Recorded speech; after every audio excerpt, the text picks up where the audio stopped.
Well, good afternoon, ladies and gentlemen, and welcome to the examination schools. My name is Jonathan Bate, the Provost of Worcester College, and it's an enormous pleasure to be chairing this afternoon's very, very special event. It's part of the Humanitas programme. Humanitas is a series of visiting professorships at Oxford and Cambridge, intending to bring leading practitioners and scholars to both universities to address major themes in the arts, social sciences, and humanities. Created by Lord Weidenfeld, who is with us this afternoon. It's always a huge pleasure to see him back here in Oxford. The programme is managed and funded by the Institute for Strategic Dialogue, with the support of a series of generous benefactors. And this particular chair is generously supported by Eric Abraham, and we're very pleased that he is here this afternoon, as are other representatives of the Institute for Strategic Dialogue, who have all made a wonderful contribution to this extraordinary visionary programme. It's going to be a very unusual format this afternoon. You have not just come to a lecture, you have come to an event. This is what's going to happen. We're going to have the lecture by Vanessa, and then we're going to have a screening of the short film, The Killing Fields, by her son, Carlo Nero. And Carlo, who's with us, will briefly introduce the film. Then after the screening, there'll be a 15-minute break. I will explain all this again when we get to the break. And then we're going to come back for discussion with a very interesting panel whom we've gathered. Now, you may, at this point, be thinking, well, what has a contemporary environmental film called The Killing Fields got to do with King Lear, the subject of the lecture? But I think that is what we will find out in Vanessa's lecture. I think it would be impertinent of me to introduce Vanessa Redgrave to you on a Shakespearean occasion. When we were preparing the illustrations for the Royal Shakespeare Company edition of the complete works of Shakespeare, the first thing I said to the RSC was, we must have an illustration of Vanessa Redgrave cross-dressed as Ganymede when she played the part of Rosalind in Michael Elliott's great 1961 production of As You Like It, at the very dawn of the RSC.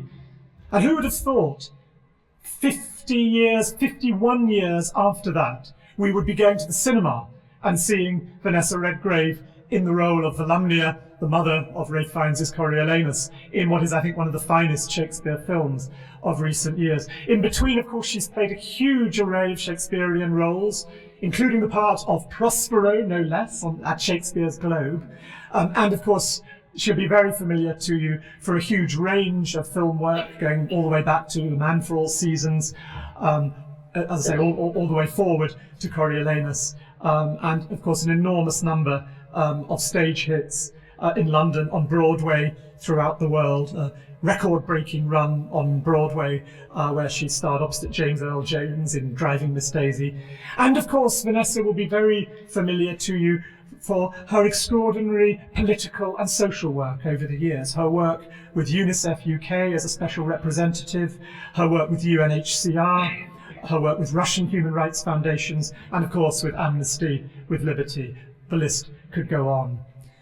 Now, what better play to bring together Vanessa's passions, her expertise, than King Lear, the play that was performed by Shakespeare's company in front of His King's Majesty, in front of King James at Whitehall Palace in 1606, by the King's men, and yet a play that contains Shakespeare's most searing critique of injustice, of the abuses of power, and also perhaps of the abuses of the land. So it's my enormous honour and pleasure to introduce this Humanitas lecture, Vanessa Redgrave, Speak What We Feel, Not What We Ought to Say, Poverty, Land, and the Rule of Law in King Lear. Ladies and gentlemen, Vanessa Redgrave.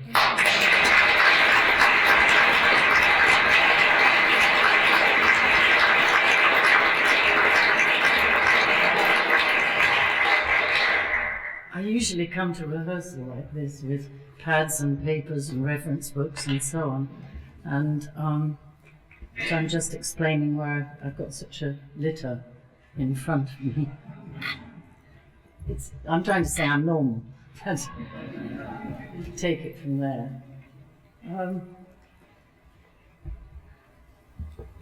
Yes. What vision do we have? How can we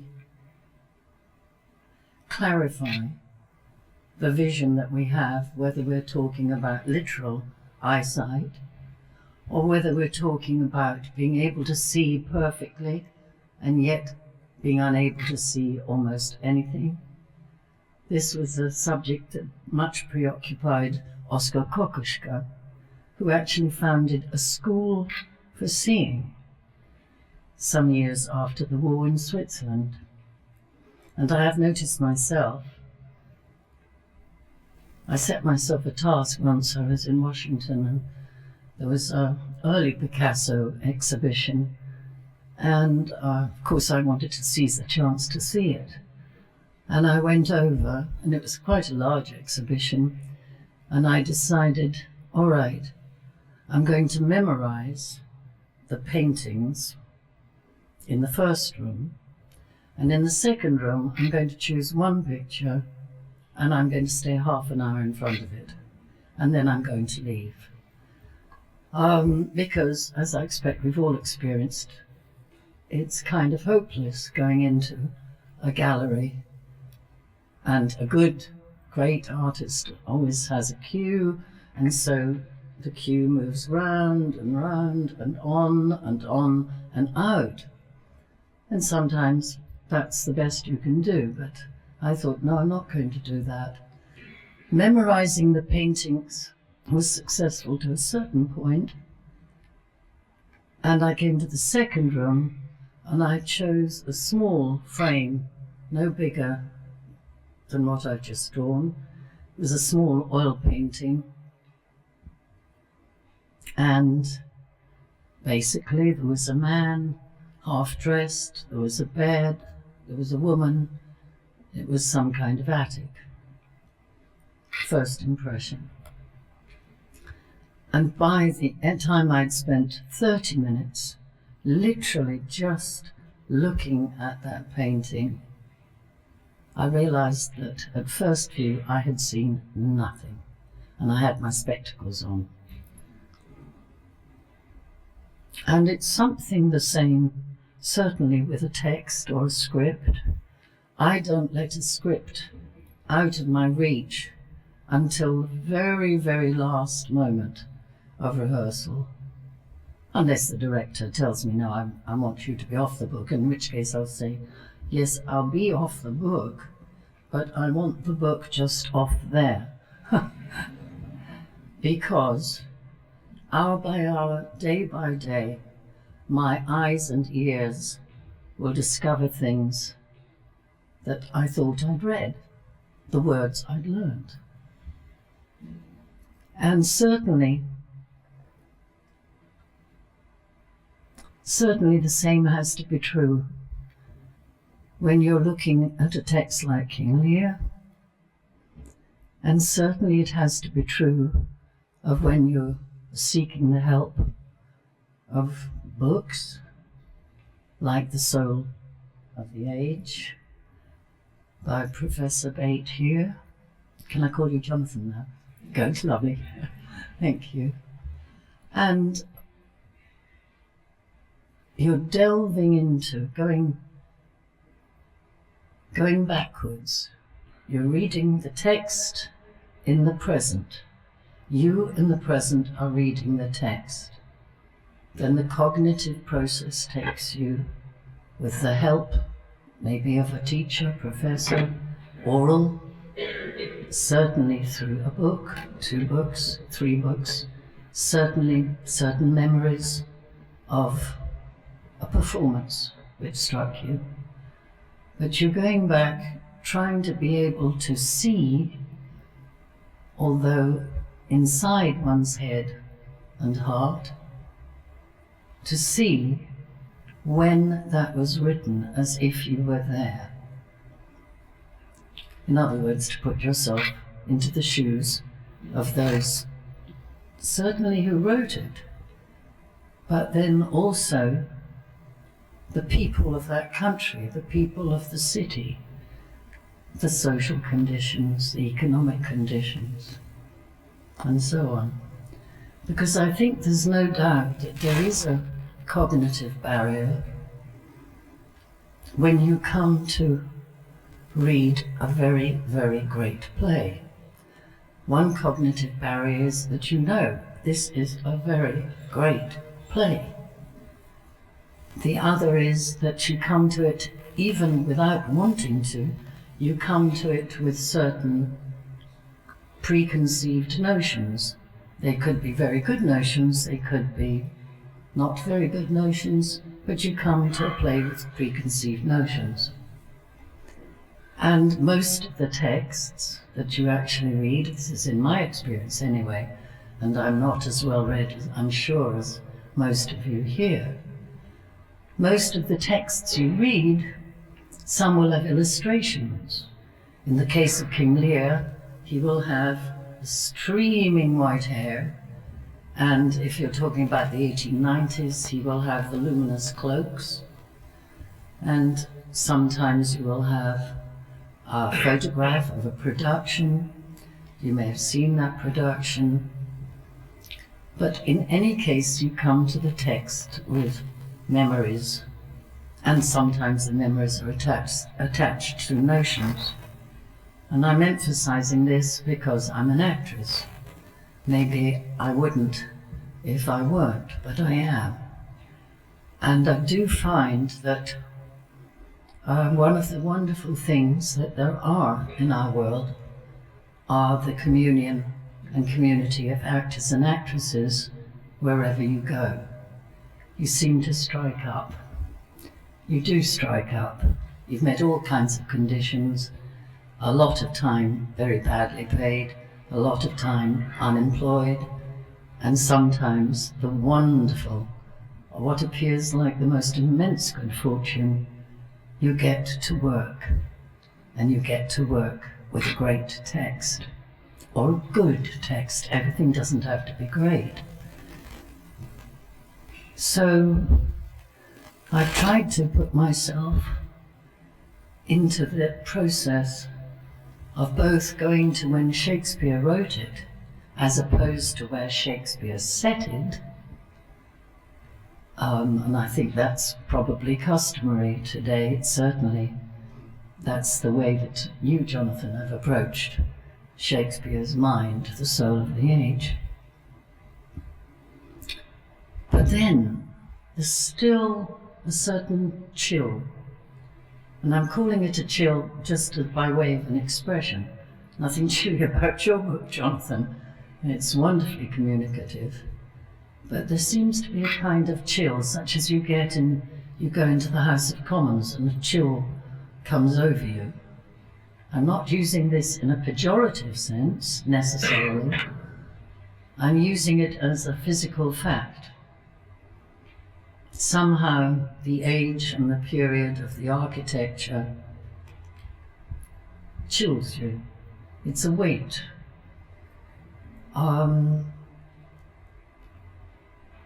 And however diligently you research, and how, thank goodness for the books like Jonathan's, however diligently you research, it's quite an enormous effort to be able to be there. That effort is immediately resolved once you start thinking of now. That is in my experience. If I keep coming back to now and go to the text, keep coming back to now, go back to the new facts, the new information about when it was written, coming back to now. Now, three storms come immediately to mind. Ours now. The one after during the Second World War, and what was discovered finally when Hitler's forces were defeated, and what was happening in the now of Shakespeare. The storm now, or perhaps I should say the three storms. And the storm that I think of first is the storm that I lived through very sheltered in comparison relative to the vast majority of people and children in Europe, and certainly compared to if you were Jewish. But it was a storm, and we did see Coventry aflame.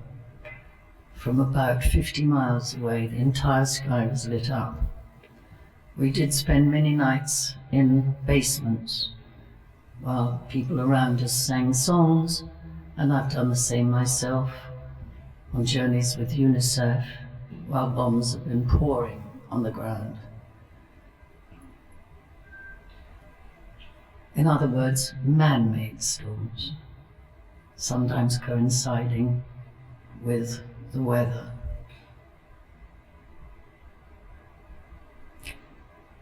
And the first moment that I really felt, let's just use that ordinary word, uplifted, was when I, by chance, turned on the radio when I was 11 years old. I'd learned to read by the time I was 5, so I'd read quite a lot, and I'd read The Merchant of Venice, for instance, which I thought was a thrilling play. All that glistens is not gold. That caught my imagination straight off. I turned on the radio.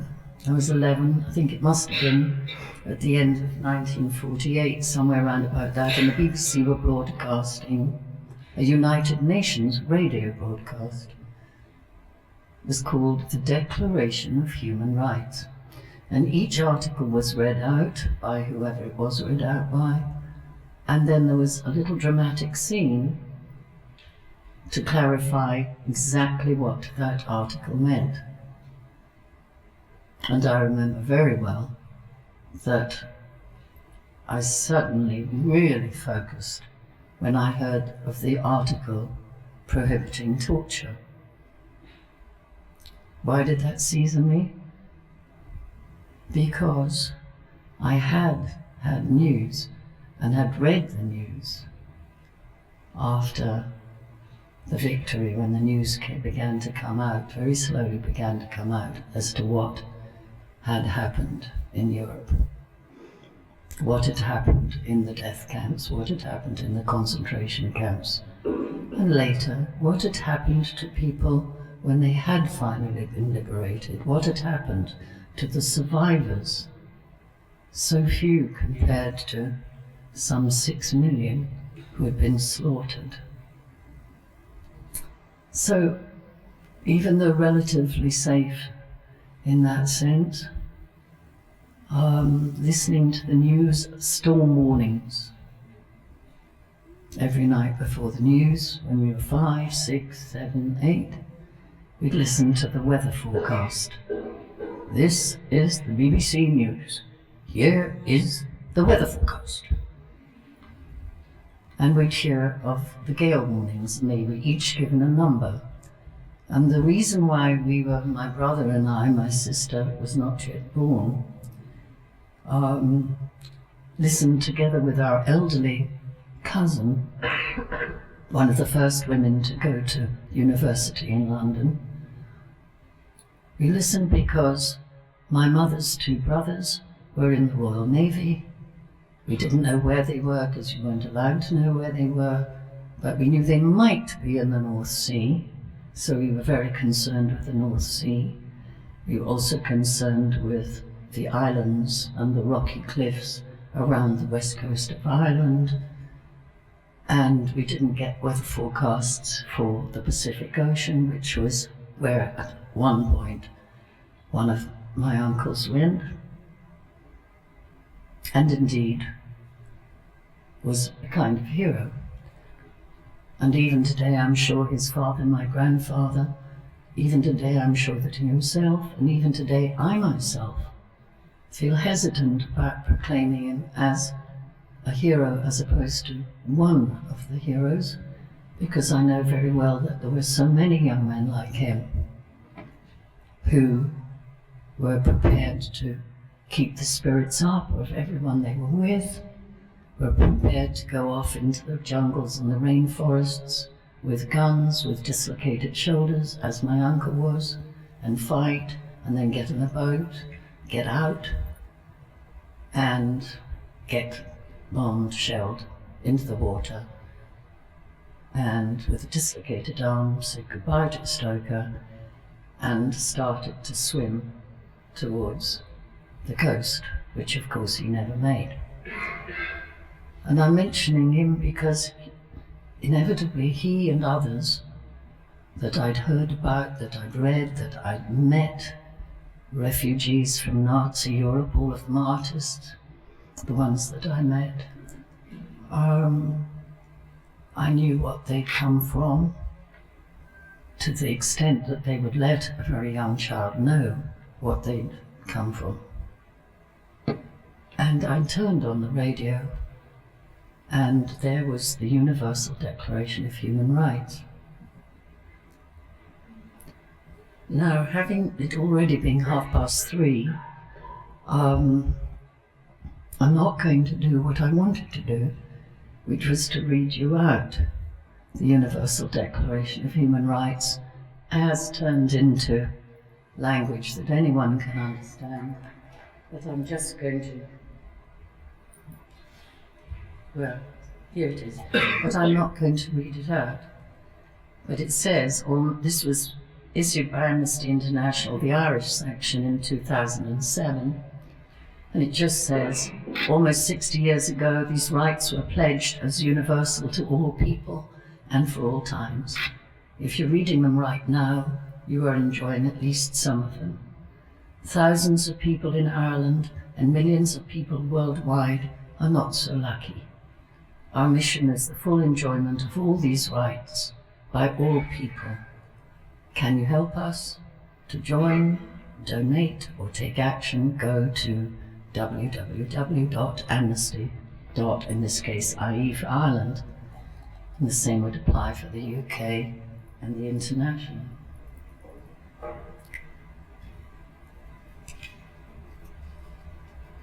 Years later, when Carlo and I were in New York, and Carl was directing and we were co-producing between the two of us a film in tribute to UNICEF. And we wanted this to be, of course, the history of the United Nations Children's Fund, which began literally in the first months following the Second World War. But we also wanted to show the emergency side of UNICEF's work and to show the development side of UNICEF's work. And of course, you can't have development if you've got no archives, no research, no base. You can only react. And that doesn't bring the help to the children that you need to bring help to.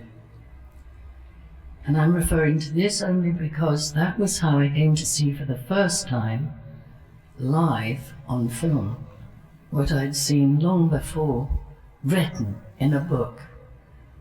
We sat and we watched this small clip of Eleanor Roosevelt introducing the Universal Declaration of Human Rights, which was passed in Paris.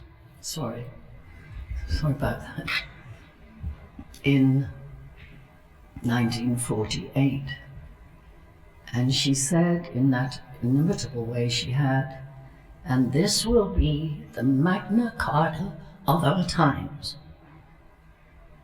And that was exactly why I lit up, and Carlo did too. Because when I'd heard it on the radio, I hadn't heard her voice, I hadn't heard her say Magna Carta, but something in me, entirely untutored, almost entirely uneducated, except for learning French and Italian, I got the point. Magna Carta, the Great Charter, universal rights. And one of those rights, of course, is referred to as property. But we all know that property actually comes to land. That is what all property is based on. And at the beginning of King Lear, you have this, if you've never seen before, you have a king. You don't know anything about him. You haven't been given a lesson about him all day. One always has to imagine oneself into the shoes of someone who doesn't know anything about this king or why he's come onto the stage. And he says to 3 young women in front of him, princesses, he says, I'm going to give you my land, but first I want to hear how much you love me. Love being another word for loyalty. In my view, and I'm saying this right up front, particularly as I'm taking so much time, in my view, King Lear, yes, it is about family relations if you wish to take it on that level. And I'm not saying that level is unimportant. But this is a king. And this is not, as Shakespeare intended that King James I would understand it. This is not said way, way, way millennia back, lost in time, old Albion. It's actually set in his own times. But he's carefully, to survive, has ensured that there are enough things happening to say, don't worry, if you hear anything you don't like, it's okay, this all happened thousands of years ago. Don't worry. In my own view, Shakespeare was a survivor, and here there would be others who could say how many others survived, had to survive in the same way as creative writers. He was a survivor by, in part, going along with what was happening. He wasn't political, he wasn't a nobleman, he wasn't an earl, he wasn't a duke, he wasn't Walter Raleigh, he wasn't the Earl of Essex, nor was he Cecil, nor was he Burleigh, although undoubtedly he'd met them. But he had to survive. And so he survived somewhat in the way that not all, far from it, Soviet writers, a few of them, survived. And they survived by making sure that, as Ilya Ehrenberg did, making sure that you go along, but you find whatever ways you can to keep that precious oxygen available, even if everybody still can't breathe that oxygen is going to be available. How many people is not the point. It's not the point because scientifically we know today that what takes place in one field of energy is transmitted through all fields and all barriers, whatever the scientists know how to call them. What matters is that energy, that creative energy, that soul. And I pay profound respects to you, Jonathan, for giving us the soul of the age. I'm appalled to see how long I'm talking and how little I've covered of what I want to. The first thing I want to read out is reference. Some of you may know the play backwards far better than I do. Some of you may not.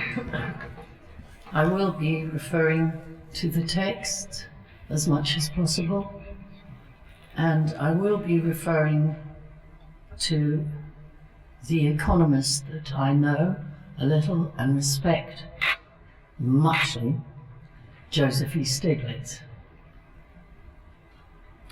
And we are going to, as Jonathan said, show a film which is concerned on the question of land, and land is the first thing that is addressed in Shakespeare's King Lear, because the daughters are told, if you give me enough love, I will give you this amount of land. Love meaning loyalty.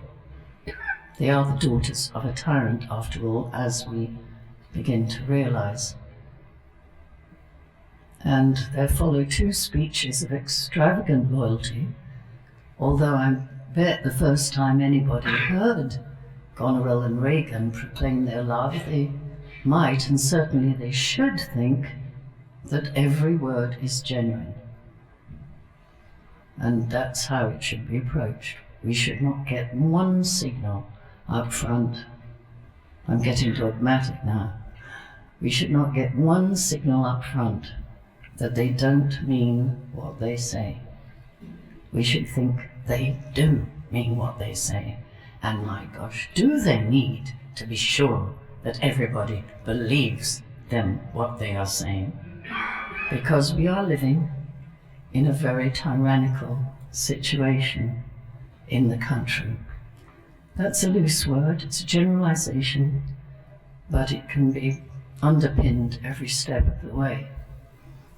So then Lear turns to the girl he says he loves most, makes that clear straight off, and he says, all right, having given away 2/3 of his land, which means his people have been given away to Goneril and Regan.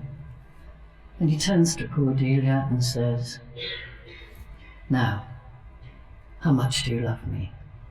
What can you say? And she says, nothing. He says, nothing will come of nothing. She's not a loyal subject, and she has to be. The fact that she's his daughter is neither here nor there. That's all right when they spend an hour by the fire, some off time. But this isn't off time, this is on time. And he's been king long enough to know how you stay king, in spite of all threats from inner circles as much as outer circles, as well as from his people. And in the very first speech of the Earl of Gloucester, who we find to be as opinionated and but as wise or not wise as the tyrant King Lear, and Gloucester says these late eclipses in the sun and moon portend no good to us. Though the wisdom of nature can reason it thus and thus, yet nature finds itself scourged by the sequent event. Love cools, friendship falls off, brothers divide, in cities, mutinies, in countries, discord, in palaces, treason, and the bond cracked between son and father. We have seen the best of our time, machinations, hollowness, treachery, and all ruinous disorders follow us disquietly to our graves. Now we should know, and I'm sure we all do, when we see King Lear and hear the Earl of Gloucester say that, that's what's happening right now to him. That's his country. But then the art of theatre is to communicate what those words mean.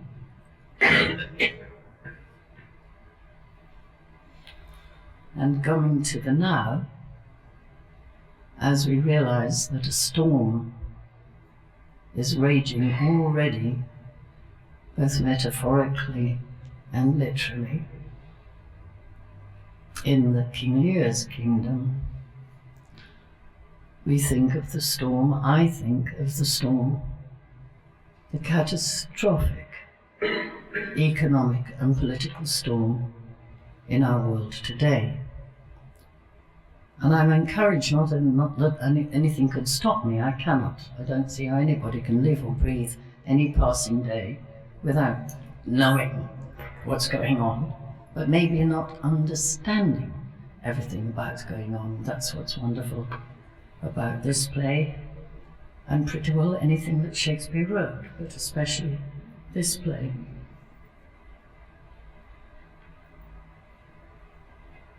It's catastrophic, it's like a tsunami, and it's far from over. In spite of all that's been said, we're over it.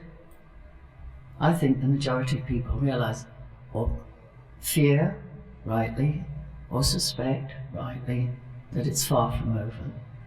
And indeed, if you read this wonderful book, which I'm sure I'm not going to have time to read any section of to you, but it's called Free Fall, America, Free Markets, and the Sinking of the World Economy. Fantastic book, and if you don't know how this happened and is happening, it's written in such a clear, thought through, lived through, felt through way that you will know what's going on and why it happened and why what's going on is going on. Now I'm coming back to Act 1 again, the fool.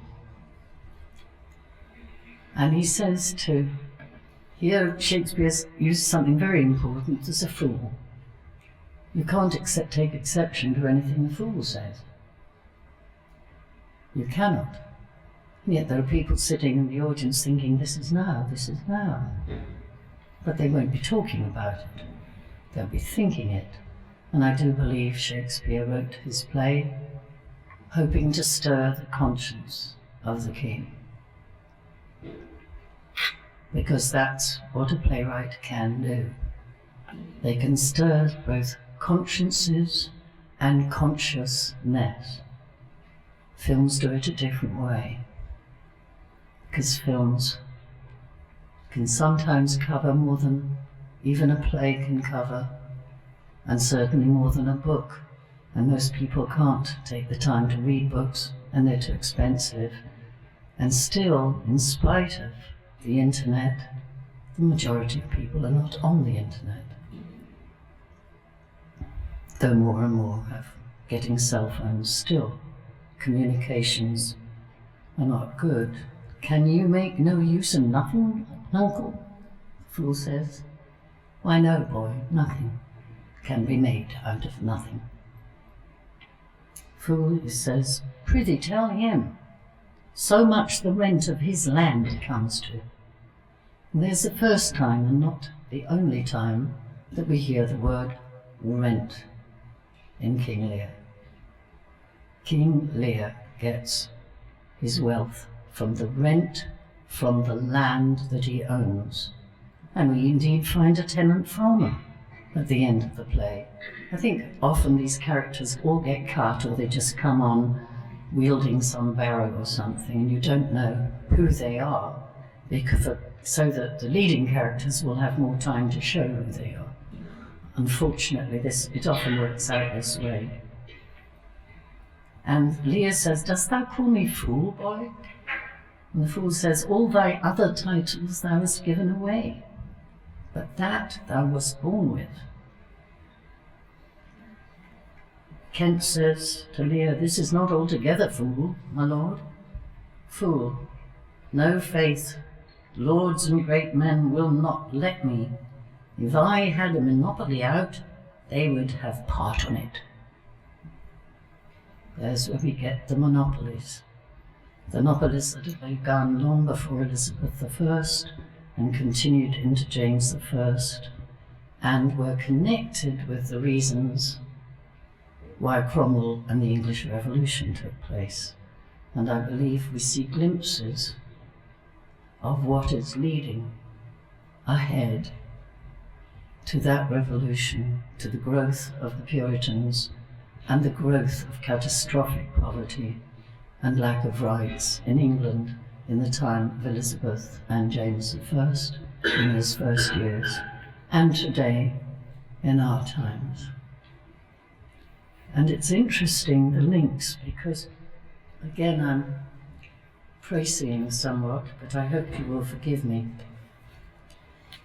At the time this play was performed, I'm coming to a book in a second, which if you haven't read already, is absolutely priceless. It costs £9.99. But it is priceless. And on the question of some history on the rule of law, which means the protection of rights, or the still lacking protection of rights, we come to Bingham having stated Magna Carta as being the first milestone in the rule of law, and he comes then to the Petition of Right as being the second great milestone. That was in 1623. Couched in the obsequious language which those who are trying to survive need to use, but what they're actually saying is earth-shaking. You will not put us in prison because we haven't paid you the money you are asking from us, my Lord, my gracious Majesty.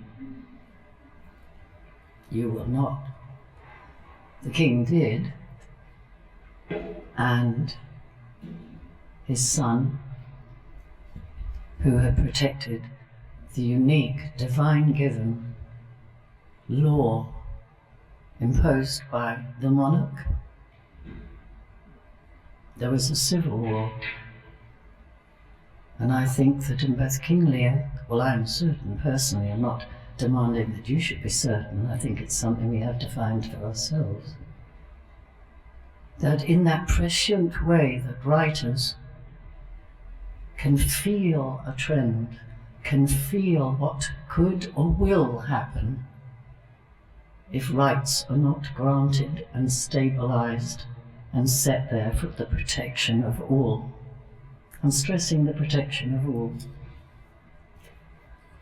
And coming on then to the American Bill of Rights, and by the way, I was really interested to know while I was studying for us meeting today, that it was when the Cromwellian Revolution was successful, that was when torture became absolutely prohibited. In common law, it had been prohibited. However, the Privy Council and the monarch could write a special paper, and that would be transmitted to the Tower, and the prisoner who needed to get a confession out of, usually false, of course, sometimes true, was tortured, and so on. But it was interesting that it was that revolution that put a stop to torture. But here comes the American Bill of Rights. I'm emphasizing this because people think, well, law is something that unless you transgress it, it stays in a book or it stays on the wall. What does it mean for us now? Is it alive?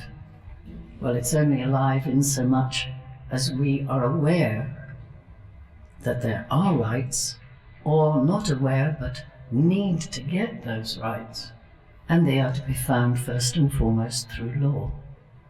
The rule of law, which means basically right the way across the board, including land and property.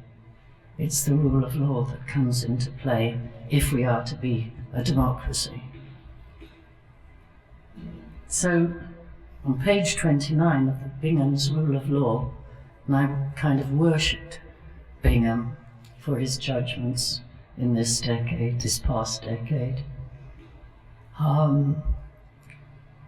He's speaking of the right under the American Bill of Rights, which is the amendments to the American Constitution, and known to American lawyers as the Confrontation Clause, was an explicit rejection of the notoriously unfair procedure adopted at the trial of Sir Walter Raleigh for treason, when the Attorney General, Sir Edward Coke, adamantly refused to call the chief witness on whose evidence the prosecution relied, evidence by which the witness had later retracted.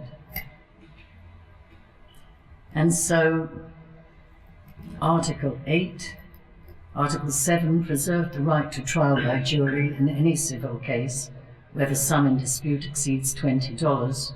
And I was so thrilled when the first time I read your book, I've been rereading it again, to find Shakespeare talking about an enclosure of a portion of the Welcome Hills, because I used to walk up and down the Welcome Hills, and I even went riding and went head over into the fields over my horses, because I was riding bareback.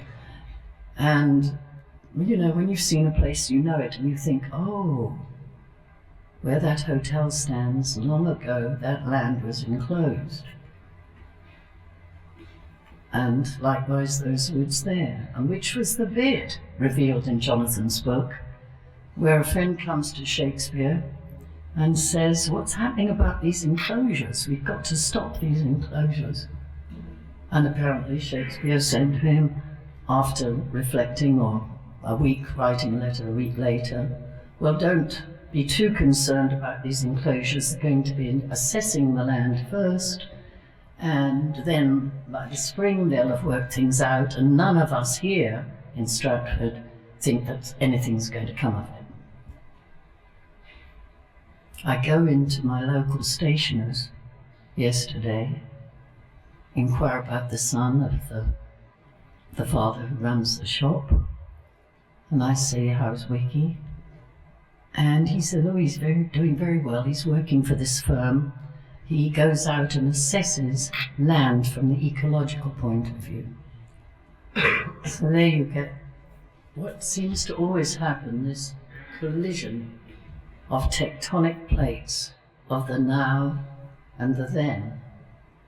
And shocking as sometimes these collisions are, deeply shocking, deeply injurious, with horrifying results for children, for students, for all the health systems, the educational systems, the old age pensions. Sometimes something sings out, as it did with the Supreme Court under the Bush administration, which had not entirely, but had some significant judges appointed by President George Bush. And when we had our prisoners, now all but one, released from Guantanamo, and there were 3 habeas corpus judgments, 3 in the course of 2 years. Of course, there were lawyers who had to work far harder, far longer, to get it up to the Supreme Court. But the Supreme Court ruled, and basically the essence of the 3 rulings, what were they about? They weren't about, yes, the men can go free from this hellhole of a concentration camp. They were about, is it 10? Thank you, Jonathan. They were about habeas corpus, their right to have legal representation in a trial. And that's where the history that sometimes we only know through a play, and certainly we can see much of, if we're alive and alert to it, in Shakespeare and in King Lear. That's when history of all these dead people and all they fought for and all they suffered comes like an extraordinary field, energy field, and comes into the now, and comes into the Supreme Court of the United States Circles.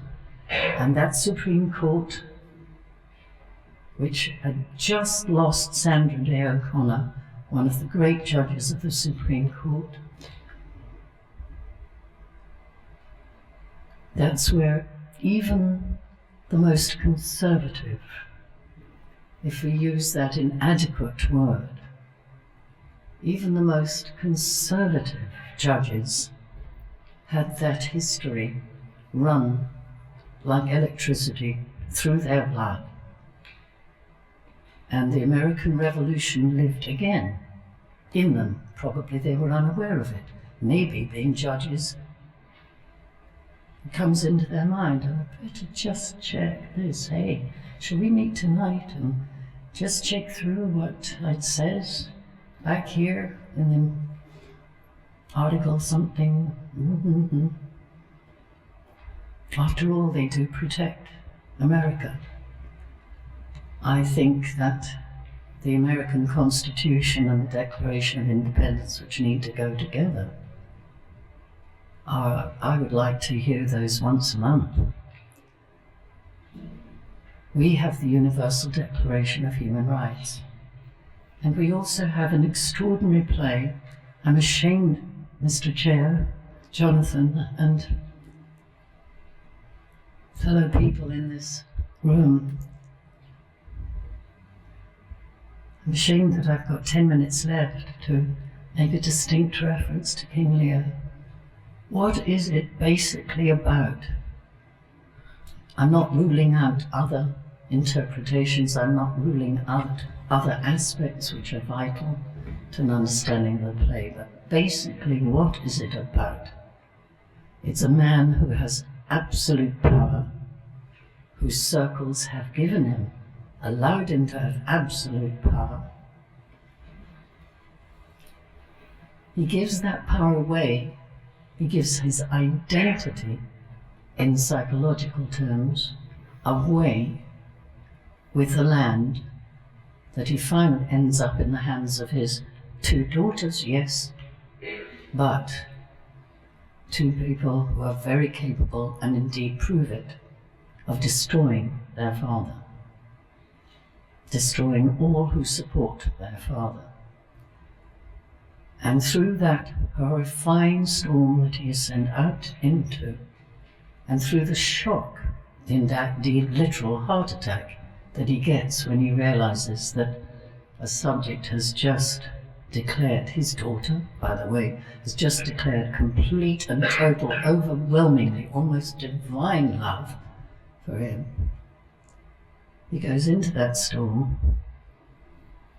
and begins to take on board the intolerable, miserable destitution in his country, living in this land to which they are being stripped away of their rights by the enclosures, by the Poor Law Act, the 4th Poor Law Act passed by Elizabeth I, the Poor Law Act of 1601, which brought together all the penalties, a penalty that greatly increased confidence of the biggest landowners, the biggest favourites, the most loyal.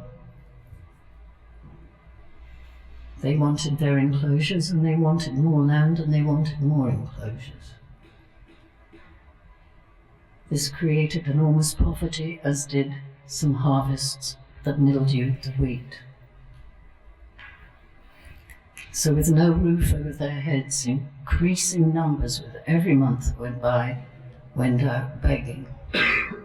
Or if they were lucky or unlucky, they got put in a correction house or poorhouse, workhouse, where they would work on the wool produced from the sheep that had eaten the grass on which formerly these landless people had had common right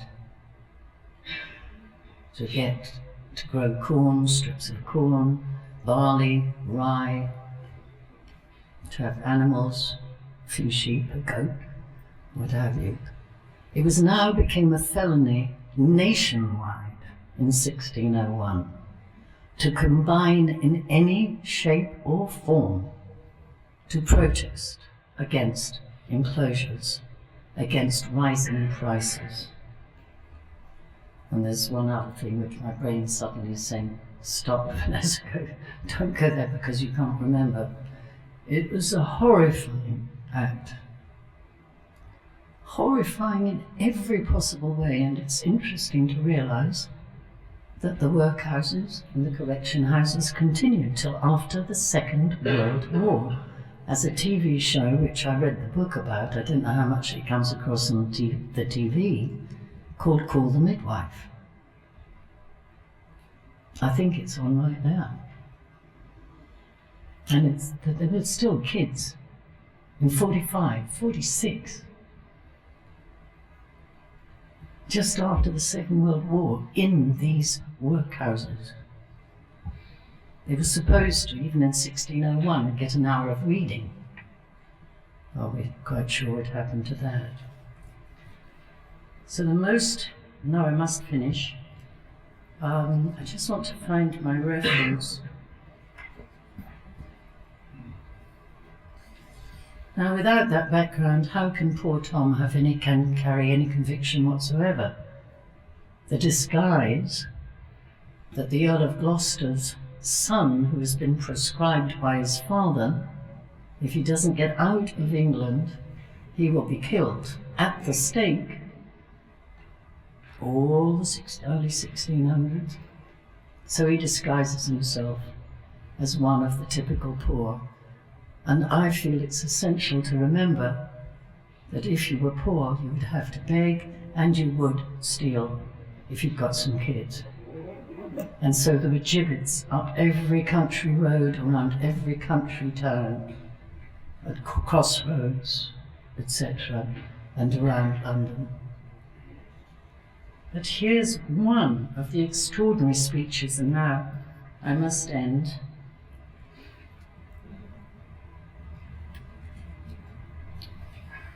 I'll read two speeches. And we notice, by the way, that there's a tenant farmer who helps Gloucester at one point, whose eyes have been put out as a torture, as punishment for having taken the side of the homeless, landless king. And there are other servants, not of the king necessarily, who help save lives. And there are differences within the tight circles. Not all of them will agree to go all the way with cruelty and extortion and destitution.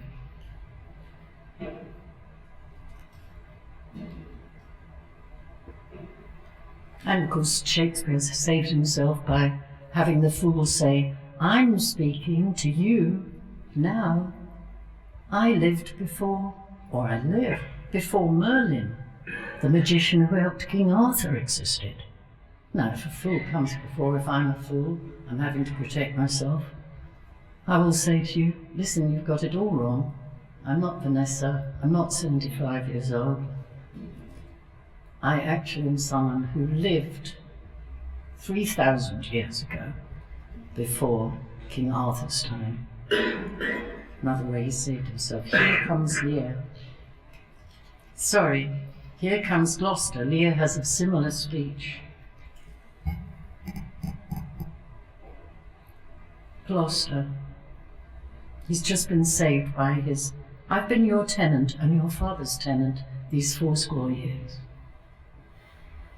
Gloucester has still allowed some of his tenant farmers to stay on his land, which they will be driven off if they cannot pay the rent. But Gloucester has come to see things he never thought about before, just as Lear has. And Gloucester says, he has some reason, pointing to the beggar, poor Tom, who is in fact the son of the Earl of Gloucester. He has some reason. Else he could not beg. Here, take this purse. And he gives this purse to the beggar. Let the superfluous and lust-dieted man that slaves your ordinance, that will not see because he does not feel your power quickly. He's speaking about the power of the beggar, and not just one beggar, all beggars. Let the superfluous and lust-dieted man that slaves your ordinance, that will not see because he does not feel your power quickly. so distribution should undo excess, and each man have enough.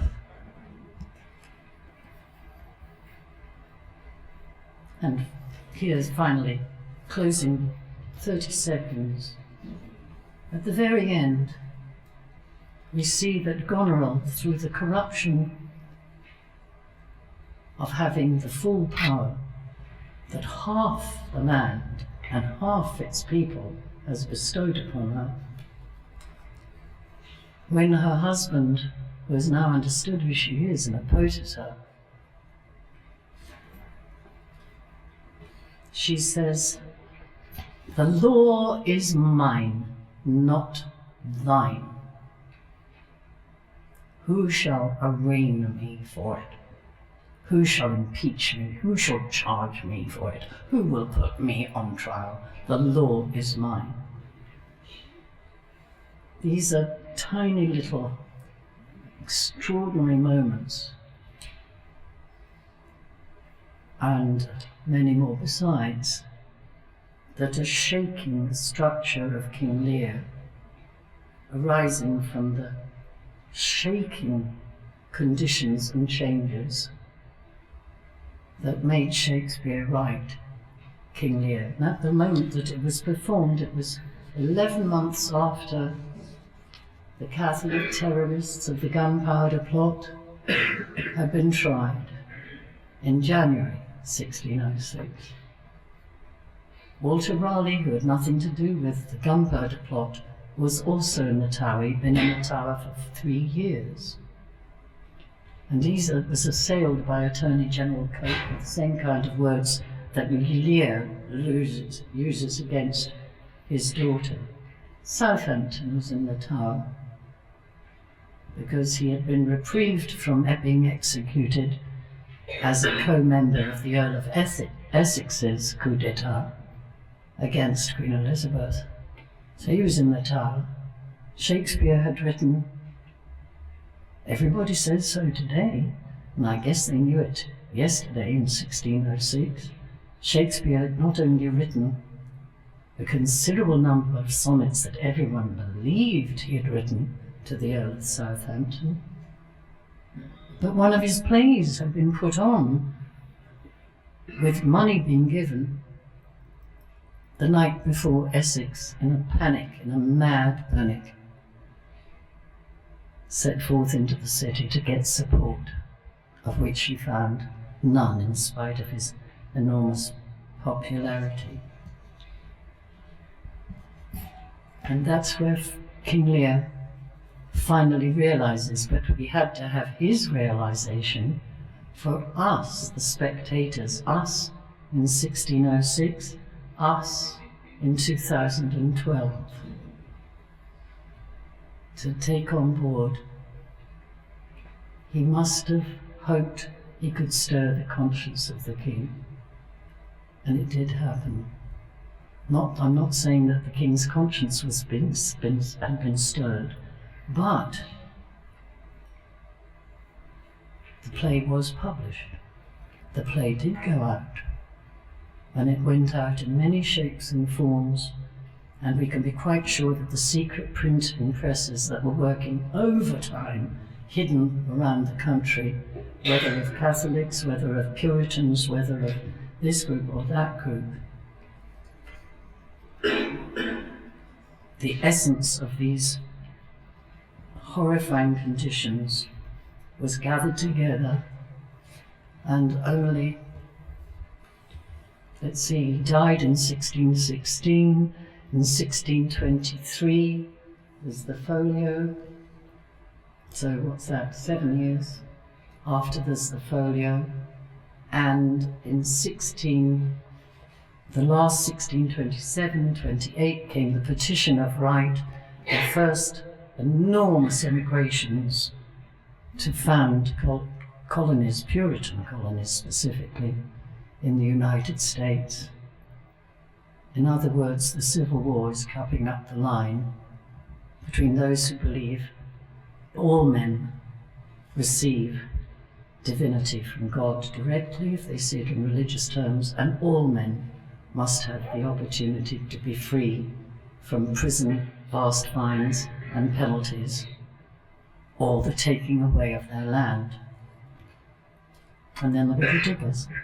I'm sorry I've taken too long, Jonathan. I guess we'll stop there. My apologies for having run on, but I've learned that it's no good just talking. You've got to communicate, and I've just touched on some of the, you know, when helicopters go over the land and fields, they can discern the shapes of past buildings. You can't discern the shapes of past human beings. You can only do that through the theatre and through a play like King Lear. Thanks very much for coming.